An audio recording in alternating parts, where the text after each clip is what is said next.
Hai semuanya, selamat datang dan selamat bergabung kembali di channel SR Zona. Dalam video kali ini saya akan mencoba untuk menjelaskan alur cerita dari sebuah film berjudul Kati Sandai yang dibintangi oleh Vishal, garapan sutradara Suraj dan dirilis pada tahun 2016. Oke, kita skip bocoran kisah dan langsung saja simak, ini dia rangkuman alur cerita filmnya.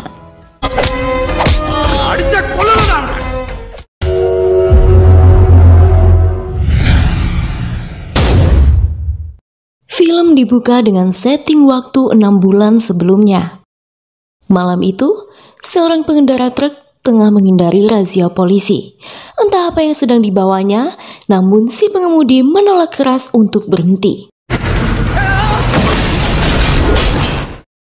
Hingga ketika para petugas polisi tak mampu mengejarnya, sang DCP Tamil Selvan pun turun tangan.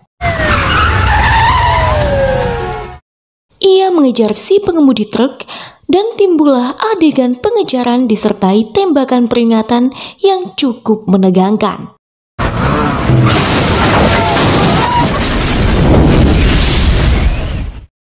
Puncak pengejaran mereka adalah ketika sang DCP meloncat ke pintu truk lalu menodongkan senpi ke arah sopir.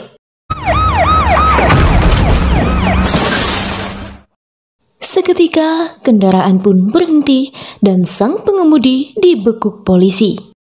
Ketika diperiksa, isi box truk tersebut adalah uang tunai dengan nilai yang sudah tentu fantastis. Pagi itu, Chennai dalam kondisi kurang terkendali sebab don lokal yang tidak berkompeten yang dipimpin oleh Deva sedang mengejar targetnya. Sempat terjadi perkelahian kecil di sana. Namun tak lama kemudian datang seorang pemuda yang menunjukkan kekuatan ekstra. Pemuda tersebut mencari seorang yang sekiranya dapat membantunya. Dan pilihan tersebut jatuh kepada Deva serta gengnya. Arjun Ramakrishna, nama pemuda itu, datang ke Chennai untuk mendapatkan seorang mahasiswi psikologi bernama Divya. Dengan bantuan Deva dan gengnya, Arjun senantiasa menguntit Divya.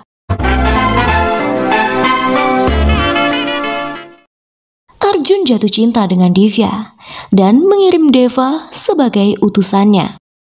Tentu saja rencana tak serta-merta berjalan mulus, bahkan Deva beberapa kali menjadi korban amukan Divya. Namun Arjun tak mundur sedikit pun. Pemuda itu menemui Divya secara langsung dan mengatakan bahwa mereka adalah kekasih di kehidupan sebelumnya. Arjun meyakinkan Divya bahwa mereka sedang berinkarnasi. Arjun pun menceritakan sebuah kisah tentang mereka. Tentu saja Divya mencemoohnya, namun diam-diam Divya galau akan pernyataan Arjun. Ia pun mengkonsultasikan hal itu pada profesornya yang kebetulan saat itu ada kelas tentang ilmu psikologi abnormal. Sang profesor menyarankan Divya mengambil kasus tersebut sebagai proyek dan menyelidikinya. Divya pun menuruti saran sang profesor dan datang menemui Arjun. Arjun yang sudah merencanakan semua sebaik mungkin bekerja sama dengan Deva and the gang demi membuat Divya percaya.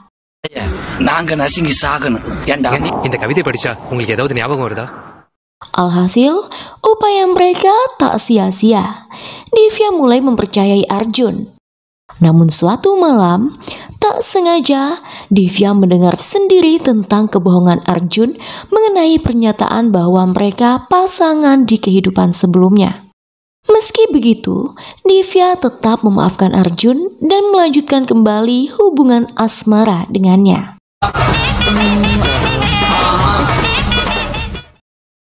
Siapa Divya? Divya adalah adik sang DCP Tamil Selvan. Kepada sang kakak, Divya mengatakan hubungan asmaranya dengan seorang pemuda bernama Arjun.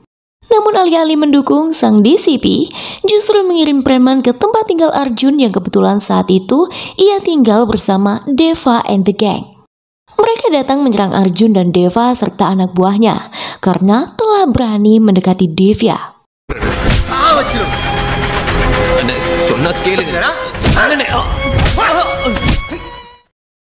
Belum cukup sampai di situ, beberapa petugas polisi juga ditugaskan untuk menghukum Arjun atas alasan yang sama.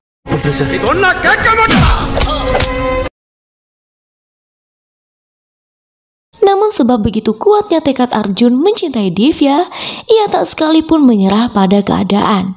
Sekali cinta, tetap cinta. Sementara Divya yang mengetahui hal itu, protes pada sang kakak atas tindakan kerasnya terhadap Arjun. Namun Selvan menjelaskan bahwa itu hanyalah sebuah uji kelayakan apakah Arjun pantas mendapatkan adik semata wayangnya itu. Dan ternyata Arjun telah lolos tes tersebut. Divya pun bisa kembali tersenyum mendengar penjelasan kakaknya. Malam itu di penjara, pengemudi truk yang telah ditahan sebab membawa seboks uang gelap tertangkap basah sedang berkomunikasi dengan seseorang.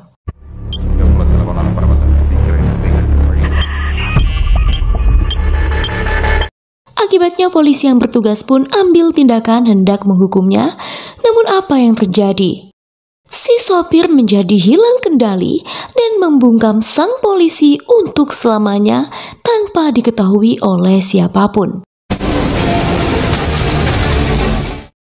6 bulan kemudian, seorang napi melaporkan rencana licik si sopir uang gelap dengan temannya yang hendak mencelakai keluarga Disipi. Mendengar hal itu, Selvan pun memperingatkan istri dan adiknya untuk waspada. Namun ternyata bahaya sendiri tengah berada di belakang Selvan. Sepucuk senpi ditodongkan padanya. Dibawanya sang Disipi ke bangunan terbengkalai. Ya, mereka menculik Selvan. Mereka menginginkan uang gelap yang telah dirampasnya 6 bulan lalu. Tak ada pilihan lain, Selvan pun menghubungi Divya dan meminta bicara dengan Arjun. Kepada Arjun ia mengarahkan untuk membawakan tas berisi uang yang telah ia sembunyikan pada tempat rahasia di kamar mandi.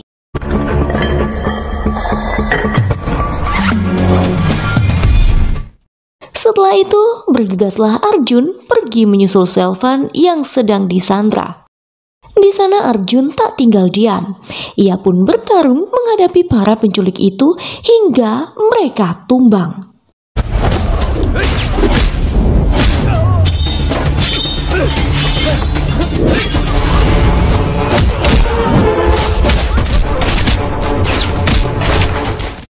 Setelah melalui pertarungan yang melelahkan, akhirnya Arjun berhasil membawa kembali Selvan dan uang dengan selamat.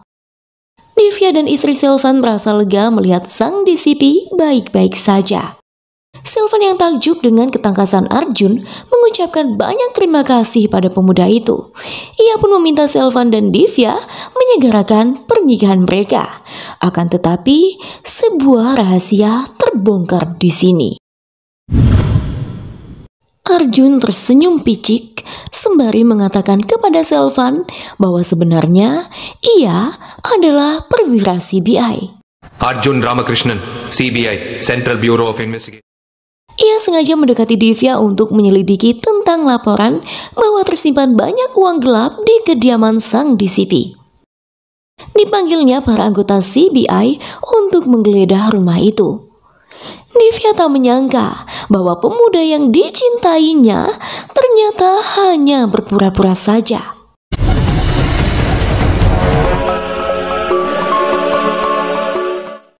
Seisi rumah ditelisik dan menemukan 300 crore uang disimpan secara tersembunyi. Tak hanya itu, CBI juga mengambil seluruh aset pribadi seperti perhiasan dan handphone para penghuni rumah. Give me your mobile.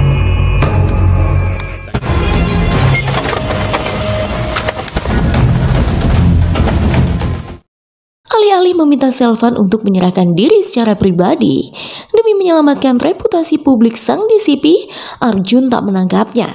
Ia beserta tim CBI hanya membawa uang dan harta mereka saja.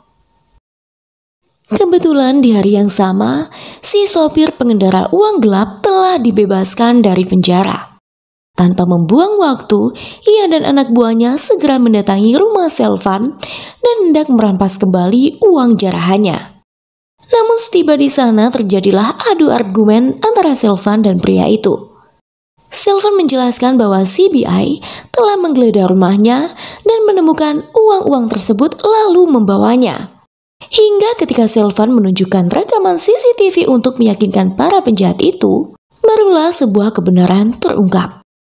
Dari sopir tersebut diketahui bahwa Arjun Ramakrishna bukanlah petugas CBI, melainkan penjahat yang baru saja dibebaskan dari penjara. Mendengar kenyataan tersebut, darah Selvan mendidih. Kemudian mereka pun bergabung untuk mengejar Arjun dengan tujuan mendapatkan kembali uangnya.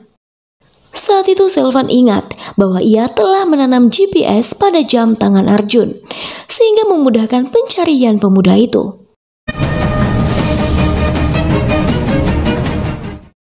Tak butuh waktu lama, mereka pun tiba hendak menggerebek Arjun.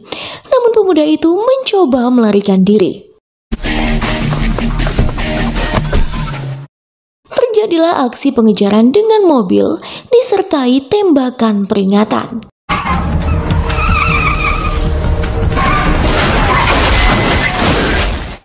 Akan tetapi Arjun tak juga mau berhenti hingga akhirnya ketika Selvan menembaki SUV Arjun, pemuda itu kehilangan kendali kemudi mobilnya dan akhirnya terciptalah sebuah kecelakaan hebat yang mengakibatkan Arjun koma selama 3 bulan di rumah sakit.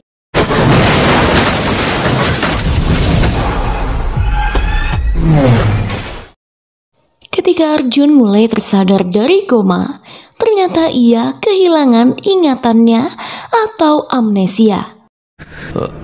நான் யாரு? Dokter yang menangani Arjun pun menyarankan Selvan untuk mendapatkan pengobatan dari seorang psikiater bernama Butri bagi Arjun. Tentu hal ini penting bagi Selvan, sebab Arjun harus ingat di mana ia menyimpan uang-uang itu. Di sebuah rumah, Arjun dijaga ketat oleh Selvan dan kawanan penjahat guna membantu Arjun mendapatkan kembali ingatannya.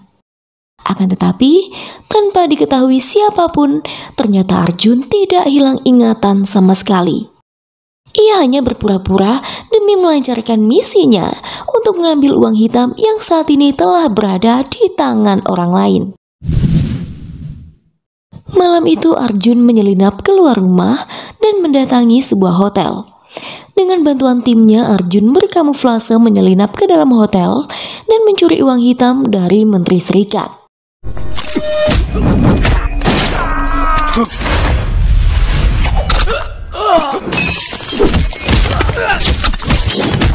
Setelah itu Arjun pun kembali menyelinap masuk ke rumah dengan cara melompati pagar. Akan tetapi di malam lainnya, nasib apes menimpa Arjun ketika ia mendatangi markas tempat ia menyimpan uang-uang gelap hasil jarahan.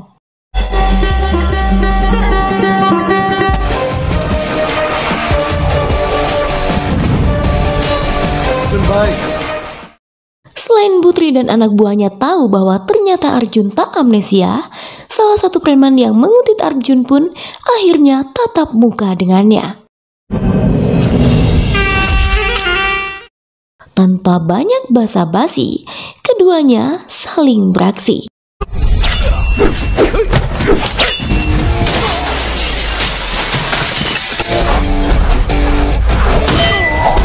Hingga akhirnya Dewi Fortuna berpihak pada Arjun. Namun singkat cerita, Selvan segera mengetahui bahwa Arjun tidak amnesia dan justru telah mencuri lebih banyak uang gelap. Hal itu didukung rekaman CCTV yang menampilkan bahwa Arjun sedang mengendarai mobil bersama Divya. Forward. Freeze. 1 minute. Stop. Rewind. Akhirnya Arjun pun diringkus oleh sang DCP dan sopir uang gelap di sebuah gudang. Di sana Arjun sudah babak belur dihajar mereka demi mengungkapkan motifnya. Divya datang membela Arjun, namun Selvan menamparnya. உன்னை மன்னிக்கவே முடியாது. Tak lama kemudian, Menteri Pusat yang baru saja sembuh dari luka tikaman Arjun datang dan menendang pemuda itu. Ketika sang menteri menodongkan moncong senpi kepada Arjun, sebuah pengakuan pun meluncur dari mulutnya. Arjun adalah seorang petani, berasal dari sebuah desa terpencil bernama Manimangalam. Sebuah desa yang tanpa fasilitas dasar seperti jalan, air, sekolah menengah, rumah sakit, bahkan perumahan yang layak huni serta fasilitas sanitasi. Ketika gedung satu-satunya sekolah dasar di desa itu runtuh, semua warga harus berjalan bermil-mil jauhnya untuk mencapai dan mendapatkan pertolongan medis.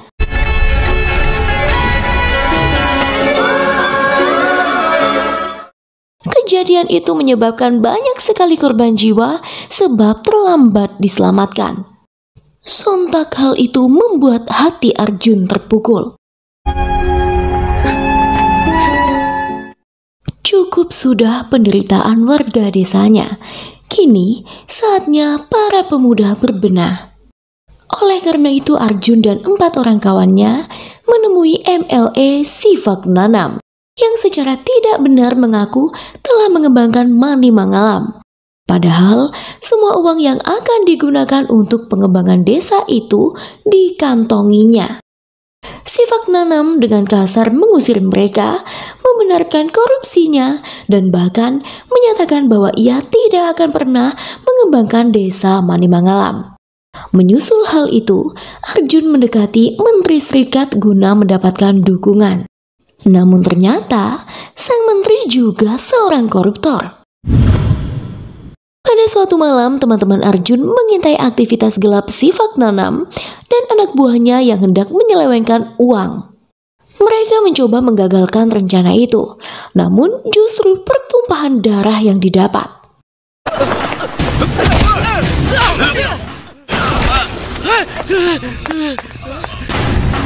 Si sopir dan anak buahnya tak hanya mencelakai teman-teman Arjun, namun juga menembak mati Sifak Nanam.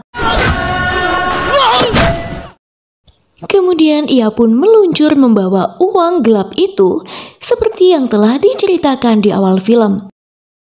Hanya seorang teman Arjun saja yang selamat dalam tragedi berdarah itu.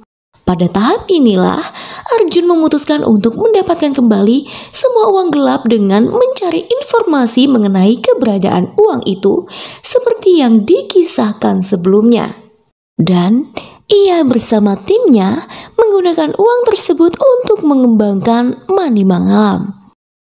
Arjun juga mengungkapkan bahwa hal itu telah memberikan kredit baik kepada mereka dan sebab itulah penduduk desa sangat menghormati Menteri Serikat. Demi meyakinkan mereka, Arjun membawa semuanya ke desa Manimangalam yang kini telah berubah menjadi desa yang berkembang sangat baik. Meski sudah terbukti disambut baik oleh penduduk Manimangalam, sang menteri tak terima dan ingin melaporkan tindak pencurian Arjun. Namun, melihat bahwa pemuda itu telah mencuri uang gelap untuk niat baik, maka Selvan pun menangkap Menteri Serikat serta sang sopir atas tindak kejahatan yang telah mereka lakukan. Pada akhirnya, Divya dan Selvan pun turut serta melibatkan diri dalam pengembangan desa Manimangalam bersama Arjun. Dan film pun selesai.